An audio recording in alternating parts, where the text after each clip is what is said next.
Okay, so I've just parked outside the post office, so I'm going to go in, post them, and then see how much I've made in total. Hello, welcome to Mini Model World. Today I want to talk about whether you can make money selling dolls houses and dolls house furniture online. I recently got a huge dolls house. It was a vintage Lundby dolls house and it was full of accessories from an antique shop, and it cost £81. If you click on the card you can see the video of everything that was in it, but it had lights, a swimming pool, a car, you name it. This was a fully equipped dolls house. So I had it for a few weeks and then I decided, because it was vintage, I didn't feel like I could take it to pieces and redecorate it. So I decided to sell it all on eBay. So I spoke to someone from the Lundby Lovers Facebook group. So if you are into Lundby dolls houses, I really do recommend that you join this group. It's called Lundby Lovers on Facebook.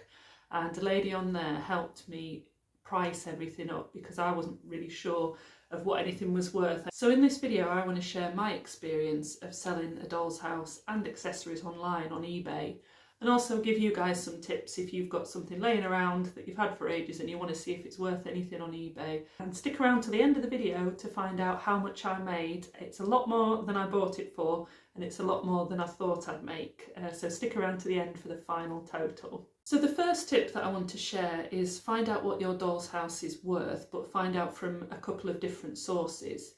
So I got the doll's house for £81 from an antique shop just around the corner from me in Sheffield. As I say, I knew it was worth quite a bit, but I didn't know how much. So when I decided to sell it, I thought, well, I need to find out how much it's worth. And initially, I didn't have the energy or time to be bothered to unpack everything and sell it all individually. So I thought, right, I'll see if I can sell it at auction.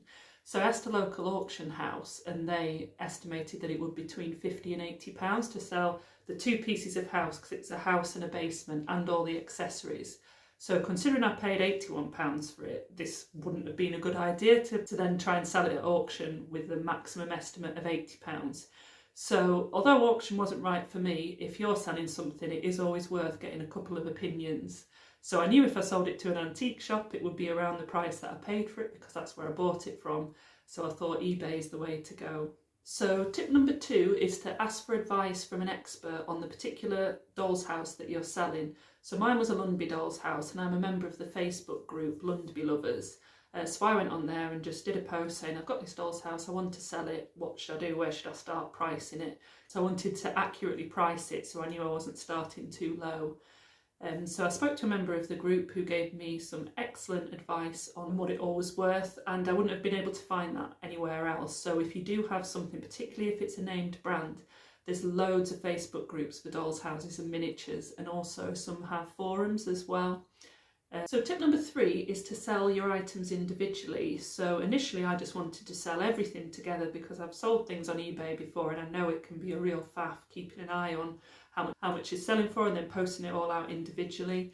If I'd have sold everything together, it would have been much easier, but it would have meant that I wouldn't have made as much money overall. And it also means that by selling things individually, it gives people the chance to buy something that they're missing from their collection.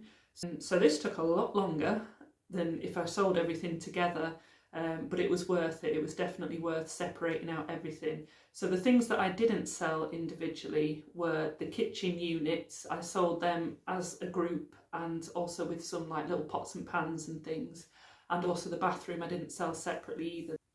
That was in 4 pieces and I sold all 4 pieces together as a package. So the next tip is to check the brands of what you're selling. So the majority of what I sold was vintage Lundby from the 1970s. But in the big pack that I got from the antique shop, there were some Timpo pieces as well. So Timpo is a brand that's been around for decades, but it doesn't seem to have the popularity that Lundby does. There doesn't seem to be as much of a following. And this was reflected in the fact that nothing of the Timpo sets that I put on sold. So I had a table and 4 chairs, a little coffee table, some other bits and bobs, and none of it sold on eBay. I did sell some of it to a private buyer on a Facebook group, but compared to the interest around Lundby, it was just minimal. So if you are selling doll's house furniture and houses, expect to get more for ones that are named and ones that are branded. And Lundby in particular has a very big following online. So my 5th tip is one that I wished I knew before I started, and that is to check your postage when you're combining items on eBay. So it was a long time since I'd sold anything on eBay, and again, because of the popularity of Lundby, some buyers were buying more than one item to reduce postage costs, which I was quite happy to do as it meant less packing for me as well. So I did this, I combined the items, and for the buyer that bought the main doll's house, I combined it with, I think she ordered the swimming pool and a couple of other bits, and I forgot to reweigh it, so I just kept it as the £12.12, which is what it was for postage on just the doll's house. Without the other accessories inside. So obviously adding the extra accessories increased the weight, so therefore I ended up paying £2 more than I'd actually listed for the postage, which was a bit annoying, but at this point I was just glad to get them out of my house, as we'd had boxes and bits of doll's house bits just taking over our house for an entire week while we were packing everything up, so I was glad just to get it sent for someone else to enjoy. So before I reveal the full amount of what I made, I just wanted to talk through just a few individual items and what they actually went for. So the main house, which sat on top of the basement, this was a 2-storey vintage Lundby 1970s Gothenburg doll's house. It was in very good condition apart from a couple of the windows had come out, and it had all the wiring in it, so whoever bought it would just need to literally just plug it in and it would work. So this went for £33.50. So already by just selling that one item, I'd nearly made half of my initial cost for buying the doll's house and accessories. And interestingly, the swimming pool went for £36, so more than the actual house. I'm guessing this is because it's particularly rare. Again, it was in good condition. And something else that I didn't expect was the basement of the doll's house went for more than the house. So that sold for £44.75, even though the little doors to the garage were broken. They'd come off completely.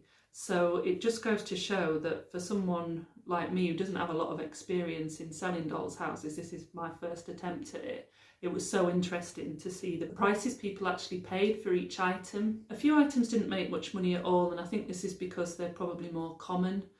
So the little TV, that went for £1.99, which isn't bad considering that it's supposed to have a stand at the bottom which had fallen off. The little sofa went for 99p, which I was a bit disappointed about because that was one of my favourite things, and I nearly kept it just because we had a sofa like that when I was growing up, so for the nostalgia value I thought it might have gone for a bit more. And the electrical items, the lamps and the wires and transformer, they went for quite a lot of money in comparison to what I thought they'd go for. So the little bag of Lundby plugs actually had a 65p sticker on it from clearly decades ago, and that ended up selling for £8.08. And the vintage transformer that was still in the box with the instructions and had a load of spare wire, that ended up going for £14.50 as well. And just as a comparison for the branded versus non-branded doll's house furniture, the Lundby kitchen that I sold with a number of little plates and pots and pans and things, that sold for £22.80. And at the same time, I was selling a little kitchen that I bought at an antique shop that was the wrong scale for my house,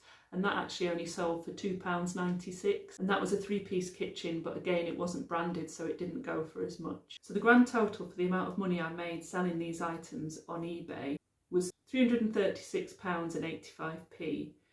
But I had to take off that the total postage cost, which was £69.48. And then I took the £81 off, which is what I paid for the doll's house and the accessories.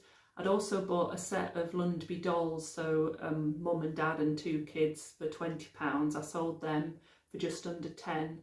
And then the little kitchen set, which wasn't Lundby, I paid about £10 for that from an antique shop. So I took those prices off the total as well. And the total I made was £156.37. So that was my profit after selling everything and postage, packaging, everything else.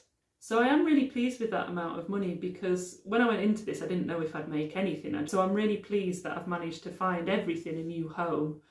But it did take a lot of effort, so just things like finding the boxes, taping everything up, taking it down to the post office. I had to have about 3 trips to the post office. So if you do try and get into selling doll's house furniture, if you do a job lot, be prepared for it to take a lot of time. So looking back, I wish that I'd done so many a day so that I didn't have to end up posting, I think it must have been about 20 different items within 2 to 3 days of them selling. So I would definitely stagger listing them so you don't have to post everything at once. So I made over £150 selling Dollhouse items, but unfortunately I've spent all that already because I discovered that you can buy Dollhouse items on eBay as well. So I'm going to say that I've reinvested the money in items that are more to my style and more to the scale of my doll's house, but you can get some really lovely pieces. So a little rocking chair, a little chest of drawers, tiny lamp, and this really cool chunky sofa. So my advice would be, once you've sold everything on eBay, delete the app, otherwise you'll end up buying things like this, which I didn't really need, but it was just so cute, and I got so into pressing bid now on eBay that I ended up buying way more furniture than I need, so I'll probably be relisting this at some point if I don't end up using it. But thank you very much for watching. I hope you enjoyed this video. Don't forget to like and subscribe, and please share your experience of selling doll's house items in the comments below.